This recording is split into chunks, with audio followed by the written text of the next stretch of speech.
Olá, pessoal! Tudo bem com vocês? Espero que vocês estejam se cuidando, né?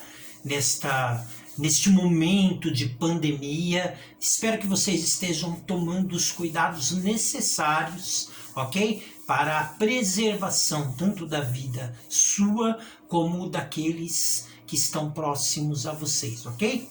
Nós vamos falar nesta aula sobre um assunto bastante interessante. É uma relação, podemos dizer aí muitas vezes, de amor e ódio entre dois importantes aspectos, né, da civilização humana, que é a questão da filosofia e da religião. Então, este embate, né, esta relação muitas vezes conflituosa, muitas vezes muito próximas, né? Então nós vamos falar um pouquinho sobre isso. Então, para nós iniciarmos esta conversa, né,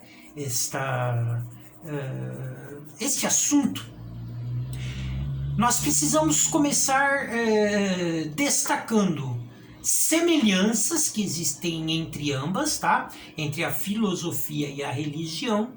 E ao mesmo tempo, num segundo momento, eu vou falar sobre as diferenças. Então, por que este embate acontece, né? Primeiro, porque ambas possuem várias semelhanças, né? Então, por exemplo, uma das semelhanças entre a filosofia e a religião são os assuntos que elas abrangem, ok? Então ambas vão falar, como por exemplo, a respeito do sentido da vida, né? Então ambas vão trabalhar essa questão do sentido da vida. Qual o sentido da vida? Ambas vão falar sobre também a questão da origem de tudo, né? Como tudo surgiu, de que forma que aconteceu, né? E também ambas vão muitas vezes trabalhar a questão da distinção entre o certo e o errado, né? A questão moral, a questão da ética, né?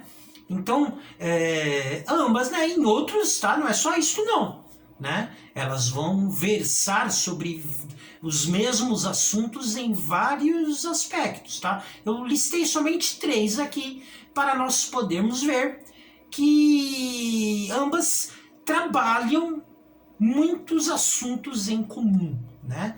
Elas vão debater a respeito de vários assuntos em comum. Uma outra semelhança é a forma como elas trabalham as ideias, né? Então, por exemplo, quem conhece um pouquinho do texto bíblico, né? Quem conhece um pouquinho a respeito das falas de Jesus, a forma como ele abordava e conversava com as pessoas, é impossível, né? Aquele que conhece a forma como Jesus abordava as pessoas e ler os textos, por exemplo, né, a respeito de Sócrates, como ele também abordava as pessoas, é impossível você não notar semelhanças, né? Ambos trabalham normalmente com perguntas, né? Normalmente eles faziam uma pergunta e a partir desta resposta eles elaboravam ali um diálogo, né? Com aquela pessoa que eles estavam abordando, né? Então Sócrates fazia muito disso e você vê em vários textos bíblicos Jesus fazendo isso também, né? Eles trabalhando, né? A forma como eles lidavam com as pessoas, que eles conversavam, né? Normalmente eram através de perguntas para, a partir desta pergunta, continuar aquele diálogo, aquela exposição. Também, né? Quando você vai comparar, por exemplo, a forma como Jesus, né, trabalhava a respeito das parábolas, né? E você vai ver os textos de Platão, né, que trabalhava a questão dos mitos, como o mito da caverna, né, e outros, né, ou seja, falando a respeito de comparações, né, então Jesus utilizava parábolas, comparações. Da mesma forma também, Platão também utilizava comparações, né, os mitos que ele utilizava, né, comparando.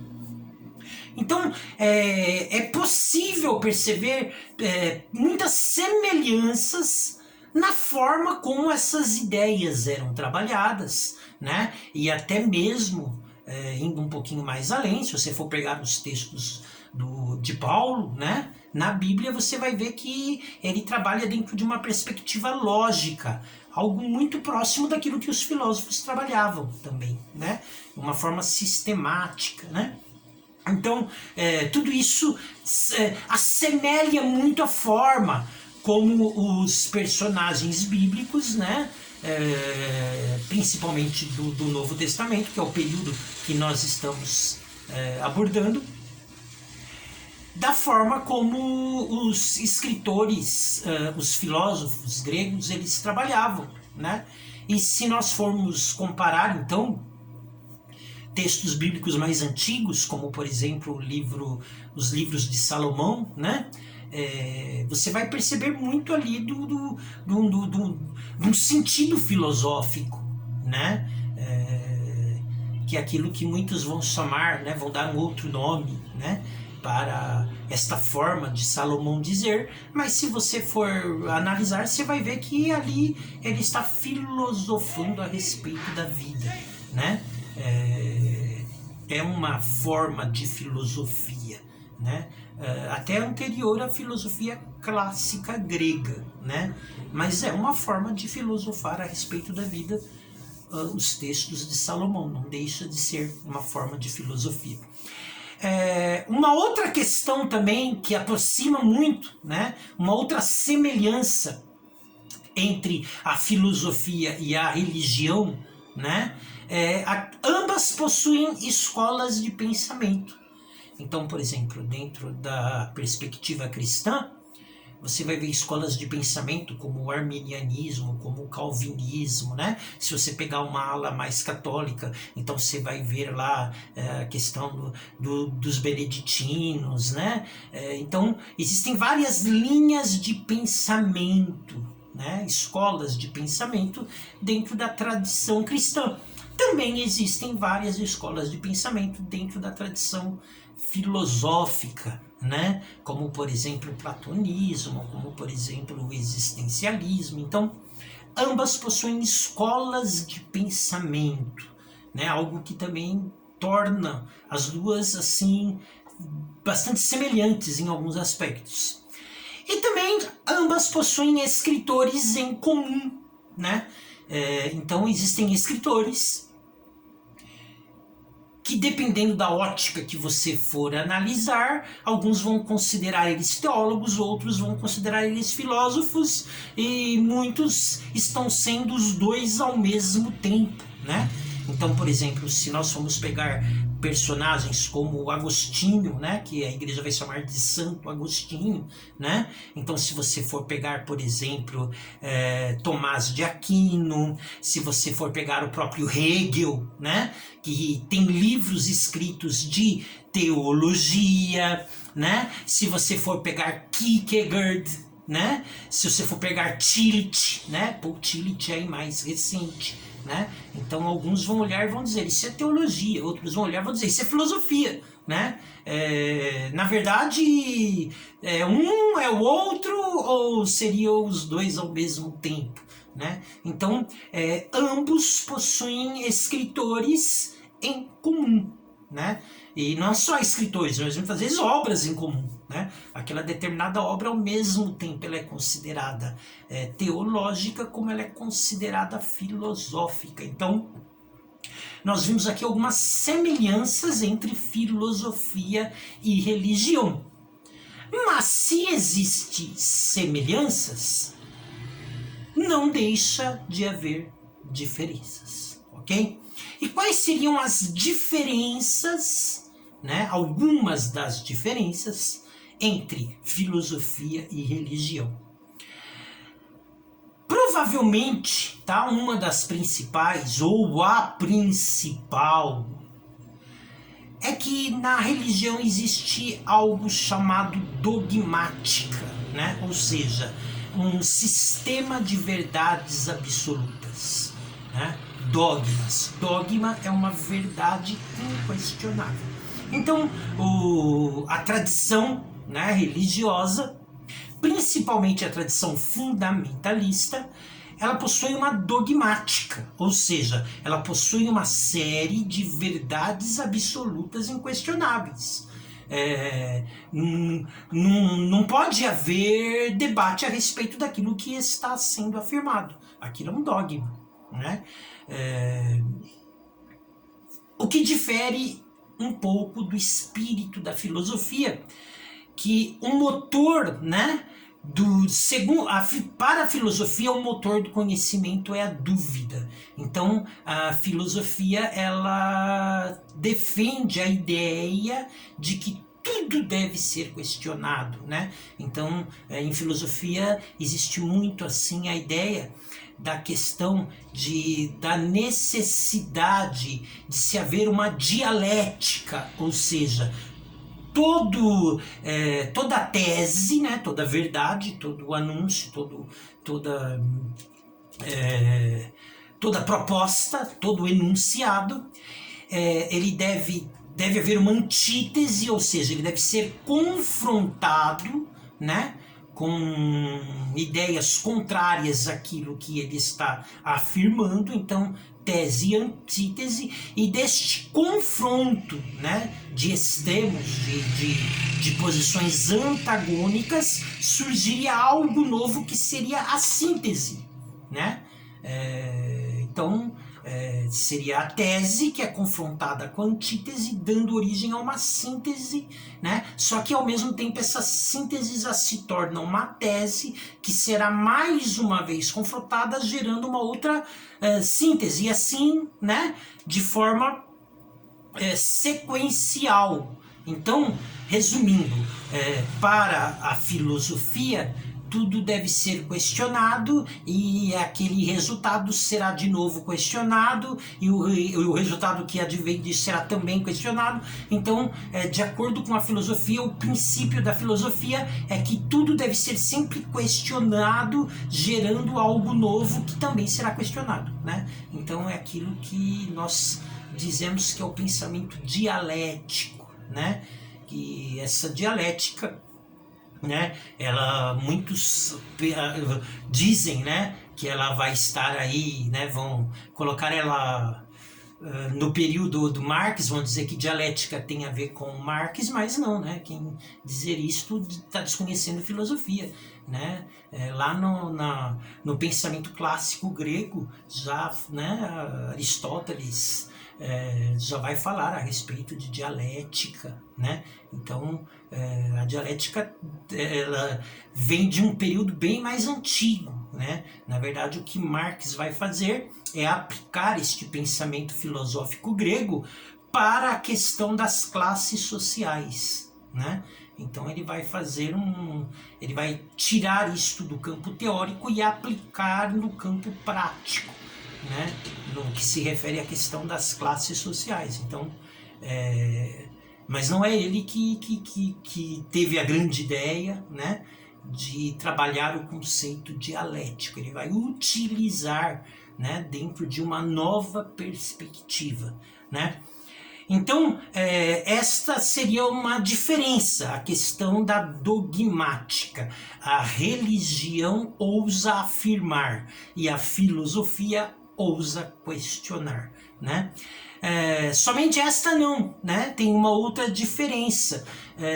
Boa parte da base de pensamento religiosa, ela advém de uma suposta revelação, né? Ela é revelacional. Então, ela acredita que existem alguns pensamentos, conceitos, ideias, visões, experiências, que elas advêm da revelação divina, né? Então, Então o homem ele só pode se apropriar daquele conceito, né, mediante uma revelação divina, um ato divino, né?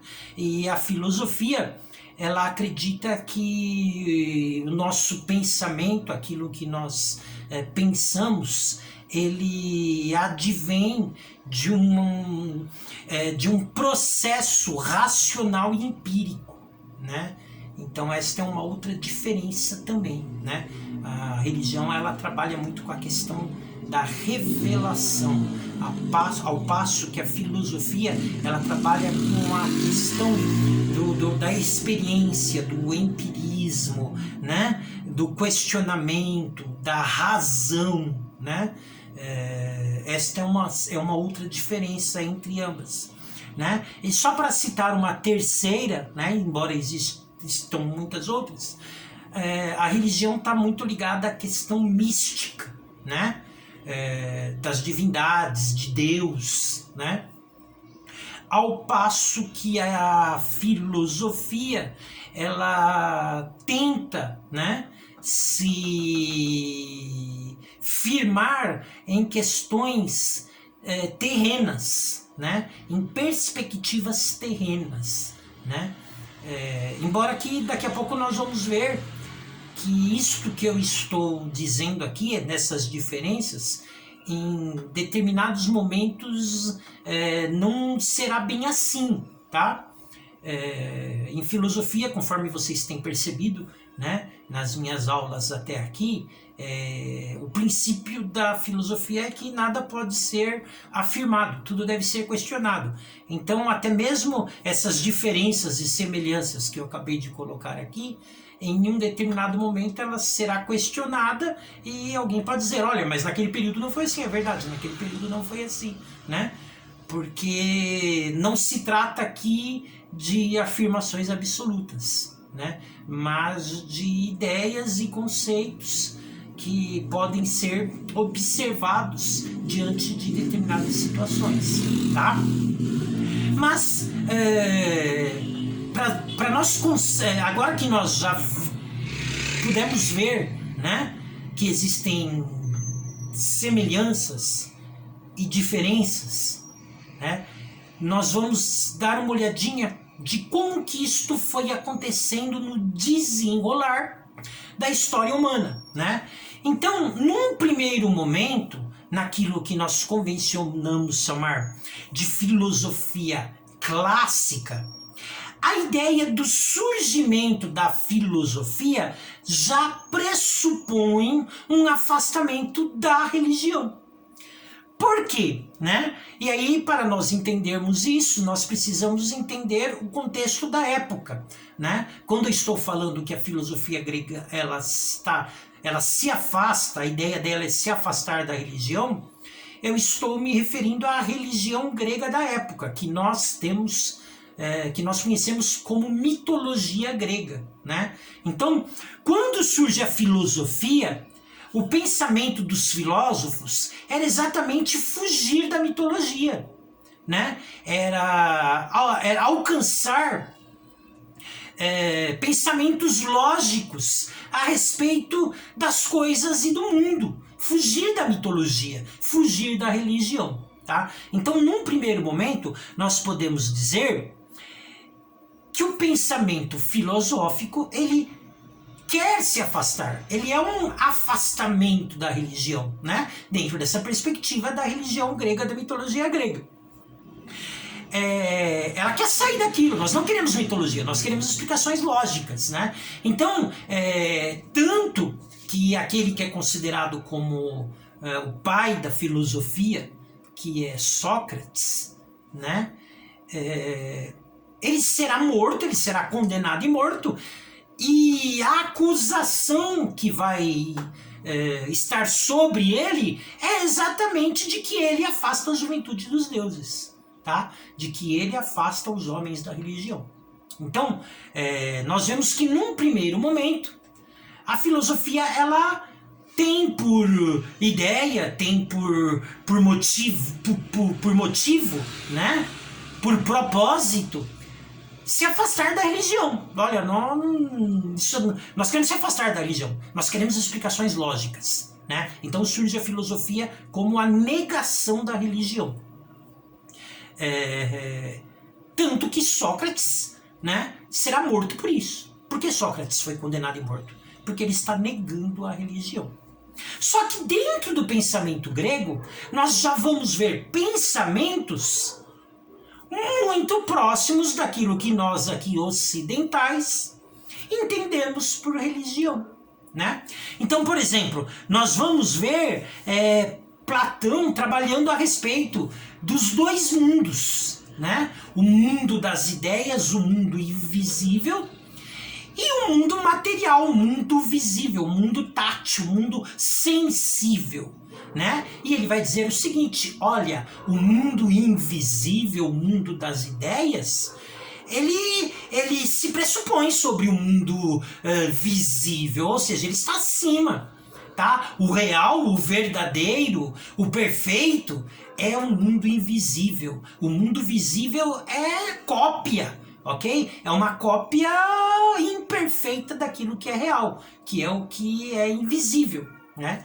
Então, veja bem, isso está muito próximo e Nietzsche, né, vai trazer isso à tona, né? Depois nós vamos falar lá no final do novo sobre Nietzsche, e ele vai comparar isso com o pensamento cristão, na ideia do mundo espiritual e mundo carnal, né? Só simplesmente mudando as ideias. Então aquilo que Platão chamaria de mundo das ideias, o mundo invisível, olha, lá no cristianismo eles vão chamar de mundo espiritual. E aquilo que Platão chamava de mundo sensível, que é corrompido, que é imperfeito, os cristãos vão chamar de mundo carnal, né? Então o próprio Nietzsche, né, vai identificar esta semelhança. Né? A própria filosofia vai identificar essa semelhança. Então, nós estamos vendo que, embora a filosofia grega, a ideia dela era se afastar da religião, mas olha, ela está trabalhando em cima de conceitos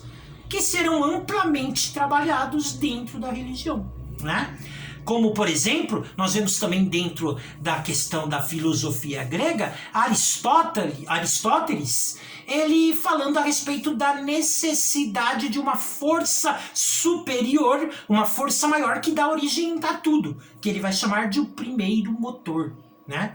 Então, Aristóteles vai dizer o seguinte, ó, teve que haver algo, né, ou dentro de uma perspectiva religiosa, alguém que deu início a tudo, uma força superior, um primeiro motor. Para que as outras coisas funcionassem, teve que haver algo ou alguém dando início a isso. Olha aí, um pensamento que vai ser trabalhado dentro de um contexto religioso, né?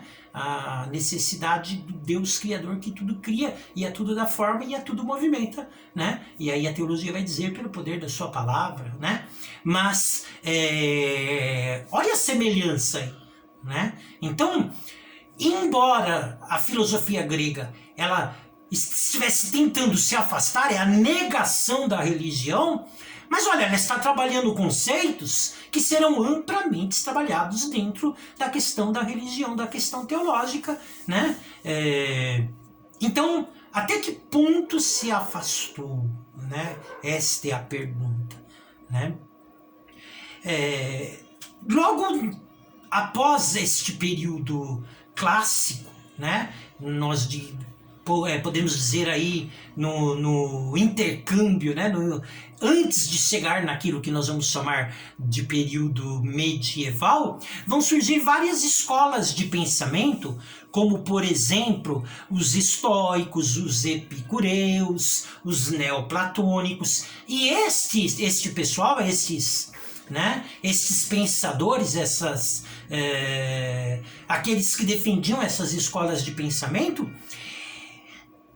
eles vão dialogar até com personagens bíblicos. Você vai encontrar na Bíblia Paulo dialogando com estoicos, Paulo dialogando com epicureus, né?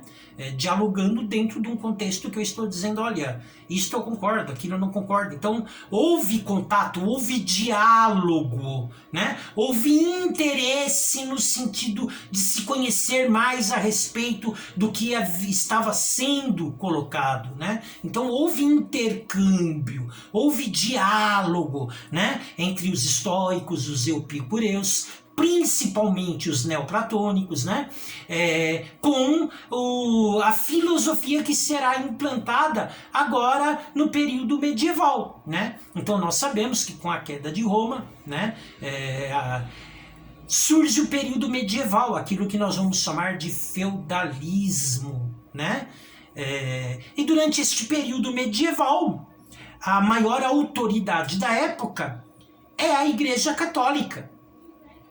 E a forma como a Igreja Católica vai trabalhar o seu pensamento, ela vai implantar o seu pensamento, é dentro de uma perspectiva filosófica. Então nós podemos dizer que no período medieval foi um período em que houve assim uma fusão muito grande entre religião e filosofia, né? Mas com um certo tipo de filosofia. Tá? Não é com toda a filosofia, é um certo tipo de filosofia, né? Porque aquela filosofia grega clássica, que era considerada humanista, isso a igreja vai deixar de lado. Mas ela vai se pautar muito dentro de uma perspectiva, né, que muitos vão chamar de neoplatônica, né? Ou seja, como se fosse uma certa fusão entre pensamentos de Platão, que eu já disse alguns momentos atrás, né, tem algumas semelhanças, com um pensamento cristão, né? E aí vai surgir o nome muito forte de um pensador, um filósofo, um teólogo, né? Que a igreja católica vai chamar de santo, que é Agostinho, né?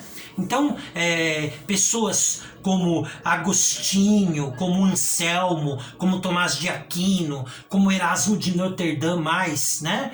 Mais pro final, já lá do período final do período medieval, né? Então esses pensadores são pensadores que são cristãos, ok? Eles são cristãos, mas são pensadores que, ao mesmo tempo em que eles são cristãos, eles trafegam, né? Eles entram dentro do mundo filosófico, eles trabalham conceitos filosóficos, né?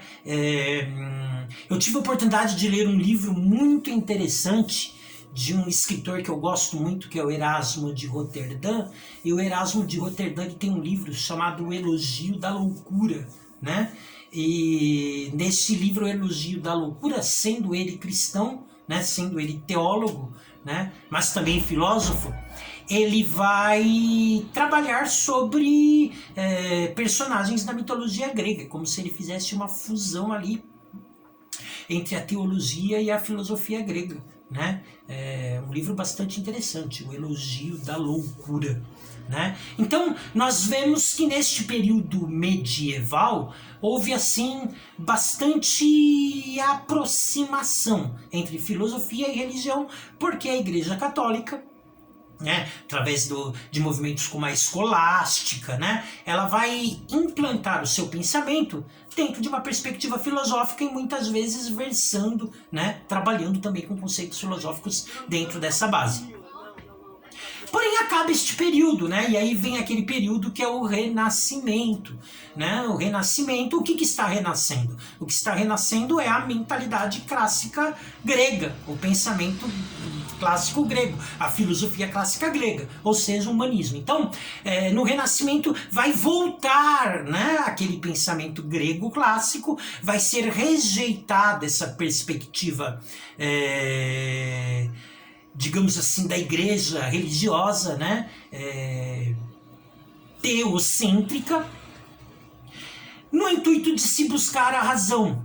E existe um personagem que ele é um personagem assim extremamente importante para poder se entender esta transição, que é um personagem mais atual do que nunca, né? Inclusive aqui no Brasil, né? muitos debates que nós vemos aí na mídia, a impressão que dá é que essas pessoas não leram o livro de Maquiavel, né? A respeito do que é política, né? Então, Maquiavel, no seu livro O Príncipe, ele vai trabalhar e ele vai sair, né? Ele vai defender o Estado laico, e ele vai falar a respeito da política real e não da política ideal, né? Então ele vai dizer o que é política, né? Longe de ser algo ideal, ela é algo real, né? Ela versa a respeito do exercício do poder. Então, o que é política? Política é o exercício do poder. O que se faz em política? Em política se exerce o poder. Então, o que é necessário em nome deste poder e da manutenção deste poder será feito em nome da política. O príncipe vai fazer, porque política é poder.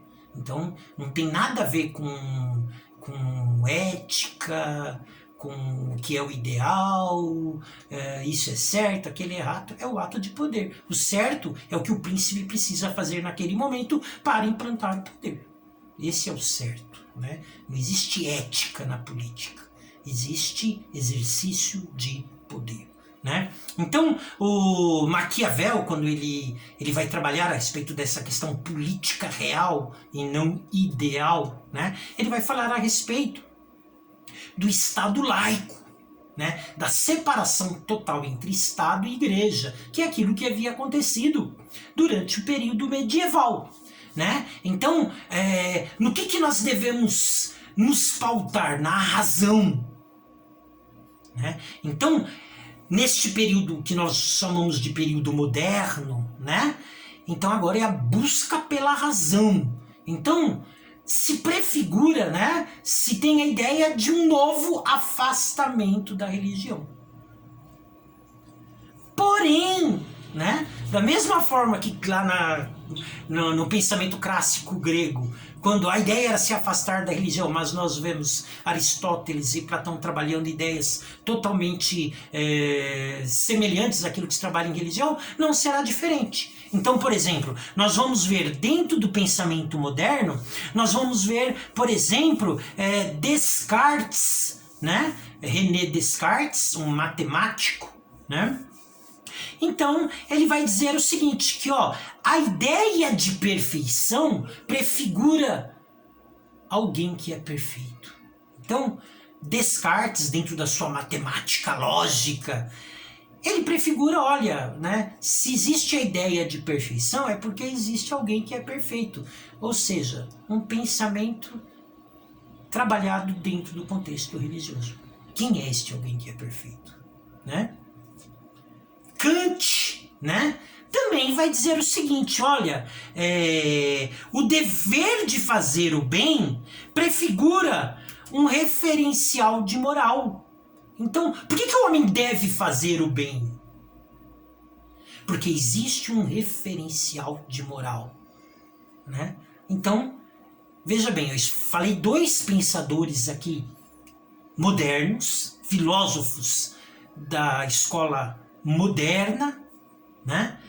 Descartes e Kant, e ambos, dentro do seu pensamento, é lógico que o pensamento deles vai muito além disto, né? Mas estou dizendo que dentro do pensamento deles nós vemos nuances muito semelhantes àquelas que se trabalha dentro do contexto religioso, tá? Na pior das hipóteses, ideias que não confrontam o pensamento religioso, antes a complementam, né? Dentro de um pensamento moderno. Então, até que ponto essa cisão ela é algo